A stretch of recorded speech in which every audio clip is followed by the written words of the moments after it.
வணக்கம் நண்பர்களே. கரூர் சம்பவத்துக்கு பிறகு விஜயுடைய செல்வாக்கு குறைஞ்சிருச்சு அப்படின்னு நிறைய பேர் நினைக்கிறாங்க. இல்ல, ஒண்ணு அப்படியே இருக்கு, இல்லைன்னா கொஞ்சம் மேல போயிருக்கு. எடப்பாடி பழனிசாமியும் அந்த மாதிரி ஒரு எண்ணத்துல தான் இருக்காரு. முதல்ல நினைச்சாரு, சரி சரி விஜயுடைய செல்வாக்கு குறைஞ்சிருச்சு, இந்த சமயத்தை தனக்கு சாதகமா பயன்படுத்திக்கணும் அப்படின்னு சொல்லி அரசாங்கத்துக்கு எதிராக கடுமையான விமர்சனங்களை சொல்லி இறங்கி இறங்கி வந்து இப்ப விஜய்க்கு ஆதரவாவே பேச ஆரம்பிச்சிட்டாரு. என்ன காரணம்? ஒண்ணு, தன்னுடைய கூட்டணியில விஜய் வரணும், தங்கூட வரணும். முதல்ல பிஜேபி கட் பண்ணி விடணும் அப்படின்னு நினைச்சாரு. சரி, பிஜேபி இருக்கிற கூட்டணிக்கே விஜய் வர்றாரு அப்படின்னா ஏன் வேண்டான்னு சொல்லணும், அப்படி எண்ணத்துல வந்துட்டார். நல்லா பாருங்க, ஏன்னா பிஜேபி அவ்வளவு சீக்கிரம் கட் பண்ணி விட முடியாது, பிஜேபி விடாது. ஆகையால சரி விஜய் வர்றான்னா ஓகே. அந்த அளவுக்கு விஜய் ரொம்ப கம்மியாவே மதிக்க ஆரம்பிச்சிட்டாரு எடப்பாடி பழனிசாமி. ஒண்ணு, இந்த சூழல்ல ஸ்டாலின் வர்சஸ் விஜய் அப்படின்னு தொடர்ந்து விஜய் சொல்லிட்டு வந்தாரு. அந்த நிலைமைதான் வந்துட்டு இருக்கோ அப்படின்னு எடப்பாடி பழனிசாமிக்கு நிலைமை இருந்தது, மன உணர்வு இருந்தது. ஆனா அப்படி இருக்கக்கூடாது, ஸ்டாலின் வர்சஸ் எடப்பாடி அப்படின்னு மாத்தணும் அப்படின்னு ரொம்ப ஆசையா இருந்தாரு. இருந்தாலும் இது எப்படியாவது மாத்திரணும் அப்படின்னு நிலைமையில தான் இப்போ ரொம்ப வேகமா போயிட்டு இருக்காரு. அவருடைய மகனும் இதற்கு ரொம்ப மும்முரமா உழைச்சிட்டு இருக்காரு, மிதுன். அவரும் உழைச்சிட்டு இருக்காரு. ஏன்னா விஜயோட எப்படி பேச்சுவார்த்தை நடத்துறது, எந்த மாதிரியான உணர்வாளர்களை, சம உணர்வாளர்களை, ஃபீலர்ஸை அனுப்புறது, அவருடைய மன உணர்வு என்ன நினைச்சுக்கிறது, இப்படி மனநிலையில் இருக்கிறார். ரொம்ப ஒரு சோகமான சூழ்நிலை ஏற்பட்டிருக்கு, ஒரு நிகழ்வு நடந்திருக்கு. இந்த சமயத்துல போய் கூட்டணி பத்தி எல்லாம் பேசலாமா அப்படின்னு எடப்பாடி பழனிசாமி பத்தி டிடிவி தினகரன் கடுமையா விமர்சனம் பண்றாரு. எல்லா கட்சிகளும் அப்படித்தானே, ஏதோ ஒரு சமயத்துல எந்த சமயத்துல தமக்கு சாதகம் அமையும், எது தமக்கு சாதகமாகும் அப்படின்னு நினைச்சுக்கிட்டு தான் இருப்பாங்க. எடப்பாடி மட்டும் அதுல விலக்கு அப்படின்னு நினைக்க முடியுமா? முடியாது. கரூர் சம்பவத்துக்கு பிறகு விஜய்க்கு எதிராக நிறைய கடுமையான விமர்சனங்கள் வைக்கப்பட்டன. முக்கியமாக திமுக ஆதரவாளர்கள் கடுமையான விமர்சனங்களை வச்சாங்க. சோசியல் மீடியா எல்லாமே கடுமையா விமர்சிச்சாங்க. நீதிபதி கூட கடும் கண்டனங்களை தெரிவிச்சாரு. இது எல்லாமே கூட ஊடகங்கள்ல தலைப்புச் செய்திகளாகவே ஆனது. ஏதோ அவரு இந்த அரசியல் இருந்து இருக்கவே மாட்டாரு அப்படிங்கிற நிலைமை உருவாக்கப்பட்டது. அப்படி இல்லை. அவர் தொடர்ந்து அவருடைய மாவட்ட செயலாளர்களோட பேசிட்டு இருக்காரு. அடுத்த கூட்டங்களுக்கு எப்படி போகணும், கரூருக்கு போகலாமா அப்படின்னு நினைச்சிட்டு இருக்கிறாரு. ஆனா தன்னுடைய நிலை என்ன அப்படிங்கிறத இன்னும் அழக்கக்கூடிய நிலைக்கு அவர் வரல. தன்னுடைய செல்வாக்கு என்ன அப்படின்னு. ஏன்னா இந்த ஈவெண்ட்டுக்கு பிறகு என்ன எனக்கு சரிவு இருக்கும் அப்படின்னு அவர் நினைக்கிறார்.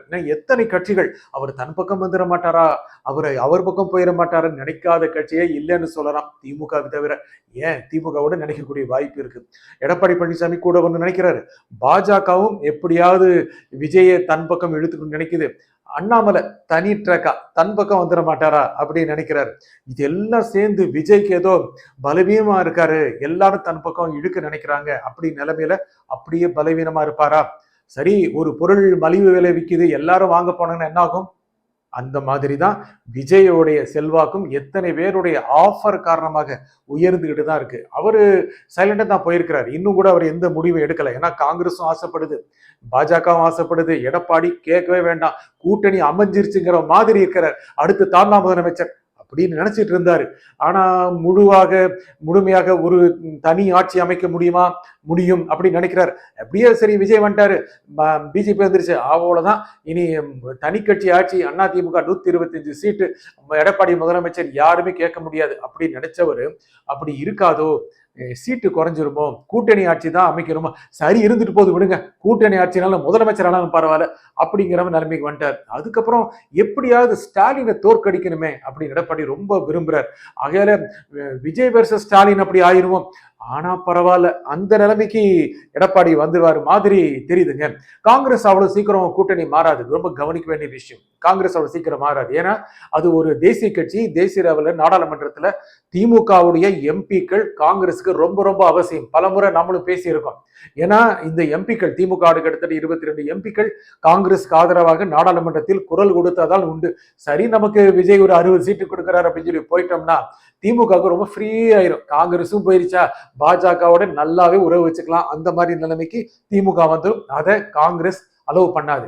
இருந்தாலும் விஜயோட பேச்சுவார்த்தை நடத்துற மாதிரி ஒரு சூழல் உருவாக்கும். விஜயும் அதே மாதிரி தான் இருப்பாரு. ஏன்னா அந்த பார்கெயின் பவரை அதிகப்படுத்தணும் அப்படின்னு ரொம்ப ரொம்ப ஆசைப்படுவாரு. இது ஒரு எல்லா அரசியல் கட்சிக்கு உரியதுதான், அது விஜய்க்கு மட்டும் இருக்கக்கூடாதுங்கிறது இல்லை. ஆகையில காங்கிரஸையும் ஒரு டீல்ல வச்சுக்குவாரு, பிஜேபியும் டீல்ல வச்சுக்குவாரு, எடப்பாடியும் டீல்ல வச்சுக்குவாரு. ஆனா கடைசியில அவர் எப்படி போட்டி போட போறாருங்கிறது அப்பதான் தெரியும். ஆனா அவருக்கு இன்னும் கூட தனித்து போட்டியிடணும் அப்படிதான் நினைக்கிறாரு. தனித்து போட்டியிட்டால் திமுகவை ஒரு கணிசமான அளவுக்கு குறைத்து விட செய்யலாம். திமுக இன்னும் கூட திமுக அணி மிக மிக இட்ஸ் ஃபார்மிடபிள் ஃபோர்ஸ், மறுக்க முடியாதுங்க. ரொம்ப ஒரு பலமான அணி. ரொம்ப சாதாரணமா எளிதா விஜய் வந்து தூக்கி போட்டுருவாரு, எடப்பாடி விஜய் கூட்டணி அமைச்சாங்கன்னா திமுகவை காலி பண்ணிடலாம், அந்த தேரியெல்லாம் எடுபடாதுங்க. இன்னும் இருக்க போகின்ற, இன்னும் தேர்தலுக்கு இருக்கின்ற 4-5 மாதங்களில் எப்படி எல்லாரும் அரசியல் செயலாற்றல் செய்யறாங்க, எப்படி மூவ் பண்றாங்க, பொலிட்டிக்கலா எப்படி ஆக்டிவா இருக்காங்க, இதை பொறுத்து தான் இருக்கு. ஏன்னா இந்த மாதிரி ஒரு நிகழ்வு, கரூர் மாதிரி நிகழ்வு செப்டம்பர் இறுதியில நடக்கும், தேர்தலுக்கு ஒரு 5-6-7 மாதங்களுக்கு முன்னாடி நடக்கும், யாருமே எதிர்பார்த்திருக்க மாட்டாங்க. எப்படி அரசியல் காற்றையே இது மாத்திருச்சுல்ல, எல்லாரும் அதை பத்தி தானே பேசுறாங்க, தொடர்ந்து அதை பத்தி தானே வீடியோ போடுறாங்க, நாமளும் அதை பத்தி தானே வீடியோ போட்டுட்டு இருக்கோம். ஏன்னா டெய்லி விஜய் தான் செய்திகள் இருக்கிறார், கடுமையான கண்டனங்களுக்கு உள்ளாகி இருக்கிறார். எல்லாம் முக்கியமா திமுக சார்பாளர்கள் கடுமையாக விமர்சிக்கிறாங்க, நீதிமன்றம் விமர்சிக்குது. இதெல்லாம் பல அரசியல் கட்சி தலைவர்களுக்கு நடந்திருக்கு ரொம்ப காலத்துக்கு அப்புறம். எத்தனை அரசியல் கட்சி தலைவர்கள் நீதிமன்றத்துடைய கண்டனத்துக்கு ஆளாகி இருக்காங்க, எந்த விதமான நீதிபதிகள் எப்படி பல அரசியல் தலைவர்களை விமர்சிச்சிருக்காங்க, அதெல்லாம் தாண்டி ஆட்சிக்கு வந்து கோல் வச்சிருக்காங்க. ஆகையால விஜய் இதன் மூலம் மட்டுப்பட்டுருவாரு, அழுகி போயிடுவார் அப்படிங்கிறதுல எடப்பாடி ரொம்ப கூர்ந்து கவனிச்சிட்டு இருக்கிறார். இந்த சமயத்துல விஜய் வந்தால் போதும், ஐயா ஆட்சியில பங்கா சரி வச்சுட்டு போங்கன்னு கூட சொல்லிடலாம், ஏதாவது திமுகவை தோற்கடிச்சா போதும். ஆகையால எடப்பாடி அந்த கரூர் ஈவெண்ட் வந்து கொஞ்சம் கொஞ்சமா பாத்தீங்கன்னா, முதல்ல விஜய் பத்தி பேச்சு இருக்குல்ல, திமுக மட்டும் விமர்சிச்சார், அப்புறம் விஜய் தப்பு இருக்குமா இல்லையா அப்படிங்கிற அளவுக்கு வந்துட்டாரு. அந்த அளவுக்கு எடப்பாடி இறங்கி வந்துட்டாரு. இப்போ நேரா போனா விஜய் நம்முடைய தோழமை கட்சின்னு சொல்லிடுவாரு போல இருக்கு, விஜய் சொல்லாட்டி கூட. அந்த அளவுக்கு எடப்பாடி கொஞ்சம் பதட்டமா இருக்கிறாரு. அதே சமயம் நல்லா கவனிங்க, கொஞ்சம் கான்பிடண்டாவும் இருக்கிறாரு. சரி திமுக தோற்கடிச்சலாம் மாதிரி தெரியுது அப்படிங்கிற மாதிரி ஒரு பேச்சு இருக்கு. இதையெல்லாம் சேர்த்து பார்க்கும்போது விஜயை அவர் அகாமடேட் பண்ணிக்க நினைப்பாரு. இதை பயன்படுத்தி கொண்டு தொண்டர்கள் பக்கத்தில் தன்னுடைய ஆதரவை பெருக்கிக் கொண்டு மிச்சம் இருக்கின்ற இது 3-4-5 மாதங்களில் தன்னுடைய செல்வாக்கை அதிகப்படுத்தி கொண்டு ஒரு தனி பவராக, தனி ஆற்றல் மிக்க ஒரு சக்தியாக மாறுவதற்கு தான் விஜய் விரும்புவார். அதை நோக்கி தான் அவர் போயிட்டு இருக்கிறாரு. இதுவும் எடப்பாடி பழனிசாமி நல்லா தெரியும். இது திமுக உன்னிப்பாக கண்காணித்துக் கொண்டிருக்கிறது, நல்லா தெரியும். சில கீழ்மட்ட தலைவர்கள் கடுமையாக விஜய் விமர்சிச்சா கூட மேல் மட்டத்தில் இருக்கிறவங்க ரொம்ப கண்ணியமா கையாடுறாங்க. முதலமைச்சர் ஸ்டாலின் கூட எதுக்கு ஆள்மாத்தி குற்றம் சுமத்திக்கிறீங்க அப்படின்னு சொன்னது கூட ஒரு எச்சரிக்கை உணர்வு தான். பார்த்துருங்க, எல்லாம் ரொம்ப விமர்சிச்சா ரொம்ப ஒரு பந்து அடிச்சுட்டே இருந்தா மேல போயிடும், அந்த மாதிரி விஜய்க்கு எதிரான விமர்சனங்களே அவருக்கு சாதகமா போயிடும் அப்படின்னு முதலமைச்சர் ஸ்டாலினுக்கு நல்லாவே தெரியுது. இதை விஜய் வெர்சஸ் ஸ்டாலினை மாத்திரக்கூடாது அப்படின்னு நிச்சயமா ஸ்டாலின் நினைக்கிறாரு. இதை பயன்படுத்திக்கிட்டா என்ன அப்படின்னு விஜய் நினைக்கிறாரு. ஐயோ இப்படி ஆயிருமோ அப்படின்னு எடப்பாடி ரொம்ப பதற்றமா தான் இருக்கிறாரு. ஆக இனி வருகின்ற காலங்களில் எப்படியாவது முயற்சி பண்ணி எடப்பாடி வெர்சஸ் ஸ்டாலினை ஆக்கிட மாட்டாங்களா, அதுக்கு விஜய் உதவிட மாட்டாரா அப்படின்னு எடப்பாடி நினைக்கிறாரு. நேரா முடிஞ்சா தன்னுடைய உணர்வாளர்கள் ஃபீலர்ஸ் மூலமா சொல்லி எப்படியாவது கூட வந்துருங்க, நம்ம திமுகவை ஒழிச்சு கட்டிடலாம், அப்புறம் நம்ம அண்டர்ஸ்டாண்டிங்க அப்புறம் வச்சுக்கலாம், அப்படி கூட எடப்பாடி தயாராயிருவாருங்கிற மாதிரி தெரியுது. அடுத்த சில நாட்கள்ல என்னென்ன பண்றாங்கிறது பொறுத்திருந்து பார்ப்போம். நன்றி, வணக்கம்.